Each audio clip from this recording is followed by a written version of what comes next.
Kesedihan meliputi Septia Siregar karena sampai hari ini Septia masih belum bisa menjenguk sang suami yang saat ini sedang ditahan. Nah, kemudian ya ada lagi nih pemirsa Dr. Richard Lee. Dr. Richard Lee ini dikabarkan putus kuasa dengan sang pengacara.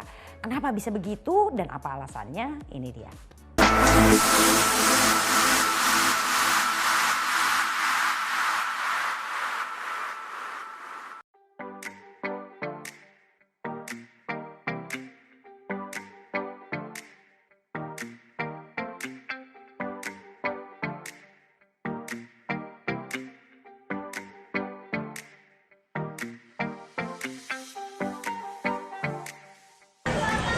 Ketemu kapan Kak? Terakhir kapan Kak?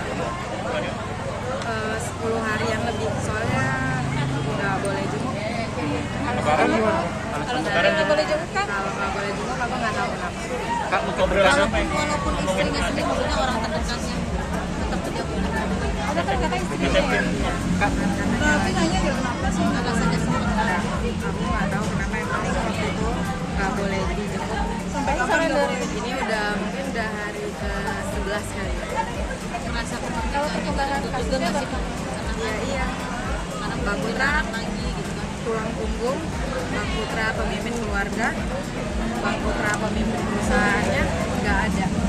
Jadi ya sedih aja gitu. Semuanya harus yang gantiin ya. Kayaknya aku yang harus jadi ayah sekalian ibu di rumah. Terus untuk karyawan-karyawan juga.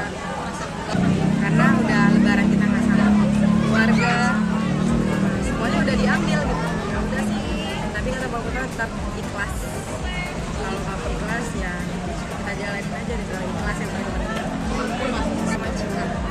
Terakhir waktu Sejak yang terakhir DM-an itu ya Kak? Terakhir DM-an itu, ya semoga bisa ngeliat ya gimana kerinduan anak-anaknya sama ayahnya. Berharap ya adalah sedikit iba atau kasihan. Anak-anak aku butuh ayahnya, bukan anak-anak aku aja, aku juga butuh suami aku. Tolong lah, kasihan sedikit aja, masa nggak ada rasa kasihan?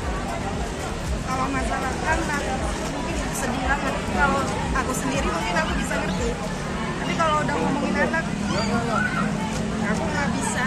Tolong sedikit rasa kasihannya. Anak kalian gimana sih, harus nyariin ayahnya tiap hari, harus nyariin orang tuanya tiap hari.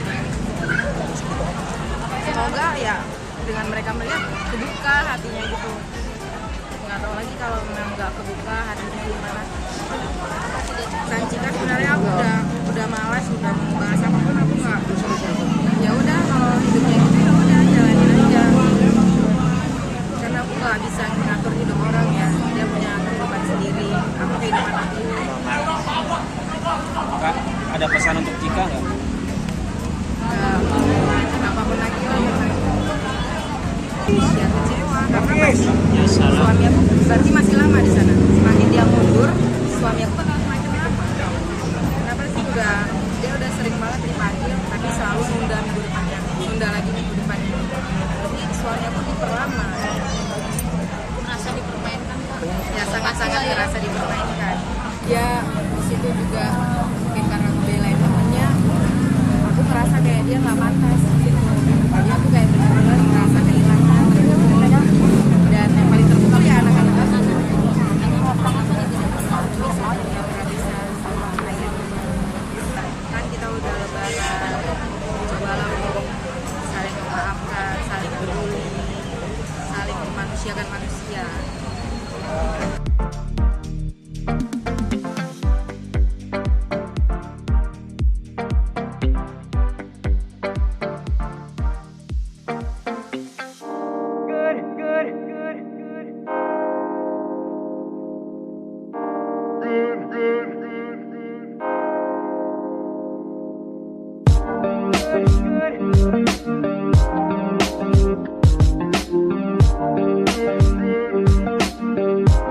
Sebenarnya Bapak Rasman itu saya cabut kuasanya untuk pegang kasus saya dengan Kartika Putri, namun beliau tetap menjadi pengacara perusahaan saya. Jadi beliau adalah tetap pengacara perusahaan saya. Jadi saya cabut itu sekitar tanggal 27 Desember, tapi beliau itu masih pengacara perusahaan saya. Karena kita ada ikatan jangka panjang dengan Bapak Rasman sebenarnya. Ya. Dan fee beliau itu tetap dibayar full. Jadi saya bingung kalau beliau bilang bahwa ada kewajiban yang tidak dibayar. Fee bulan Desember, fee bulan Januari itu semua dibayarkan dengan full sebenarnya. Ya. Nah, namun kenapa sih saya memberhentikan mantan pengacara saya? Yang pertama, sebenarnya seorang pengacara kan tidak boleh menjelek-jelekkan klien. Itu sudah jelas sekali ada etikanya. Tidak boleh menjelekkan klien, membicarakan klien dengan cara yang tidak hormat, melakukan kompresi pers tanpa izin kliennya, apalagi membuka rahasia kliennya. Saya pikir itu merupakan tindakan yang tidak pantas ya. Kalau kita lihat di sini, beliau pada bulan 31 Desember ya, beliau membuat postingan yang indikasinya mendiskreditkan saya. Di sini kan judulnya Rasman Arif curiga Dr. Richard bla bla bla ya, kayak gitu punya ya. Padahal beliau itu masih pengacara saya loh sebenarnya. Masih pengacara perusahaan saya yang dibayar oleh saya. Jadi kan beliau kan hanya saya cabut kuasanya saja untuk kasus yang sedang berseteru di kantor polisi. Di bulan tanggal 31 Desember juga bahkan beliau melakukan tulisan ada indikasi keras, ada dugaan keras bahwa Dr. Richard juga membuat krim abal-abal. Waduh, di mana? Tolong dibuktikan. Sampai sekarang kan nggak ada buktinya ini. Saya punya ada krim abal-abal. Lucu ya. Saya ini lakukan edukasi terus-terusan tentang krim abal-abal. Nggak mungkin saya menjual krim abal-abal. Kayak bunuh diri jadinya. Tapi kan tulisan seperti ini kan cukup mengganggu saya. Saya masih tetap mengelus dada lah. Mungkin dia lelah. Ya kan saya nggak tahu ya. Mungkin dia juga capek, lelah. Ya, saya nggak mau lawan, ada saya berbicara, saya tidak berbicara. Kenapa saya tidak berbicara? Saya tidak menggunakan hak saya untuk berbicara, karena saya menghormatin beliau, dan saya menghormatin kantor hukum beliau. Jadi saya tidak sedikit pun berbicara. Ya. Dari perusahaan mengeluarkan surat pemutusan hubungan kerja. Ya nggak mungkin kan dibayarin terus, dibayar, kita membayar pengacara untuk mengejek-ngejek kita, untuk menjelek-jelekkan kita, terus kita kasih pekerjaan juga tidak dibayar. Itu alasannya. Dan saya bingung, dari kontrak ini, di mana ada tulisan itu? Ya saya membayar kewajiban saya. Jadi kan dikatakan bahwa saya tidak membayar kewajiban saya. Kewajiban yang mana? Kewajiban bulanan kita terus bayar kok.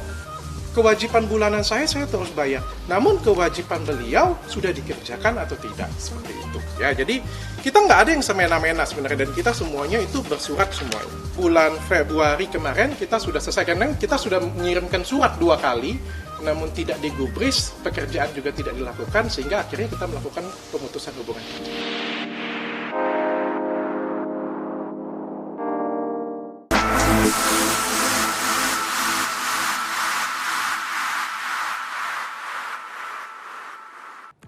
Di balik semua kejadian pasti ada hikmahnya ya.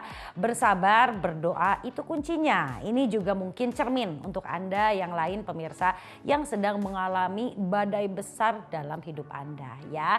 Tidak adalah ceritanya badai yang gak berlalu, sabar aja. Nanti juga pasti lewat ya. Oke, masih ada lagi cerita dari selebriti Indonesia lainnya. Jadi tungguin sebentar, kita balik lagi setelah yang berikut.